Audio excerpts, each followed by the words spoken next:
So we've talked about what productivity is, why it matters. So now let's start talking about tactics. You know, tactics, those things you can implement quick without getting into mob science, but they already get you to start being this productivity guru, you know, using this thing called productivity really well.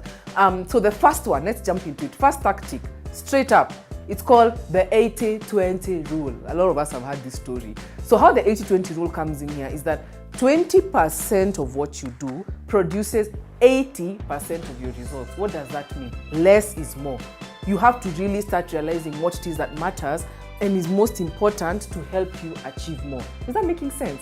So 20% produces 80%, 20% of what you do produces 80% of your results. So hone in on what's most important. Less is more. It's almost like saying do 2 things instead of many, but the 2 things you choose to do should help you achieve a lot in terms of your objective, in terms of the things that you're actually supposed to do. Make sense? So it's tempting to always have this long to-do list. You know, you feel like, nimefanya mambo mingi, I've been busy. But if everything you're doing, all these many things are not actually achieving whatever you want, then you're just busy for no reason. So 20% less, but the 20% you choose is so powerful, so huge, so key that it actually gives you more results. So the 80-20 rule, that's tactic number 1. Tactic number 2, related to the 80-20 rule, cut your to-do list in half. So there you go. Right now, in fact, if I give you an assignment of writing 10 things you're supposed to do, or you write all the things you're supposed to do, that list, if it's 2 things, do 1. So anytime you write a to-do list, cut it in half. Why? It's like when we're writing a to-do list, we feel like we have something to prove. So unaandika vitu mingi.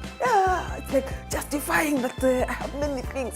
I don't know why. It's a psychological thing of relevance. So cut your to-do list in half. Anytime you write it down, remember, the chances are half the things on that list, you're not going to do that day anyway. So cut it in half. Less is more again. Okay, the next one. This one is on a different direction. Take more breaks. Yeah, of course, though, some of us, disclaimer, I don't know if I should be telling you this because you're going like, yes, thank you for justifying the time I spend at the water dispenser all day without doing any job. Oh, that's not what I mean. Take more breaks just means if you're this person who jumps in, and especially for creatives, you're just like, we say focused, you get jacked into your work on the desktop. Remember, you have headphones, you're just joboing. Give yourself a break. This happens to me a lot. My work involves doing proposals. My God, proposals are not fun. And in this country of ours, most biasharas you need to pitch, you're told, Tuma, proposal. So you have to spend time doing this document where you explain what you want to do, the budget, nini. So that sometimes can be a very overwhelming task. You can find you've spent maybe 3 hours non-stop on this document, editing, trying to clean it up.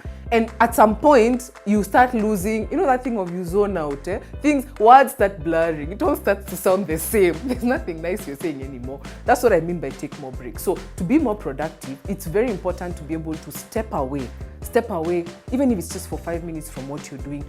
Take a breath, take a walk, and then come back. Take a glass of water, then come back to your desk. That usually, even that small moment, focuses you and gives you a bit more energy and a fresh perspective on what you're doing. 4th one is tackle your challenging tasks before lunch. By the way, this one, by the way, is big. We always say you want to start your day with the hardest things first because you're fresh in the morning. For some reason, some of us, like you've come in to work, maybe it's even cold.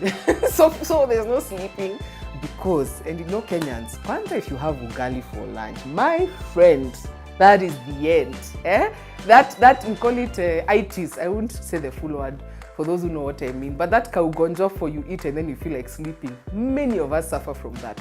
So if you hold up like for me, like what I said about a proposal, man, to do that proposal after lunch, that document is not going to get done. And then it's such a boring task. In fact, when you have meetings, sometimes I like setting my meetings in the afternoon because it's something that will get me moving and then doing my desk work in the morning. So mornings are good. Maximize your mornings because if by lunchtime you've hit those hard things, you're winning, man, already. So you don't have to feel stressed that your day is ending and you haven't done much. So tackle your challenging tasks before lunch. So those are the first 4 tactics for productivity. You can already see simple things, but if you start doing them, they make a difference. So we'll move into 4 more tactics in the next video. So let's keep going.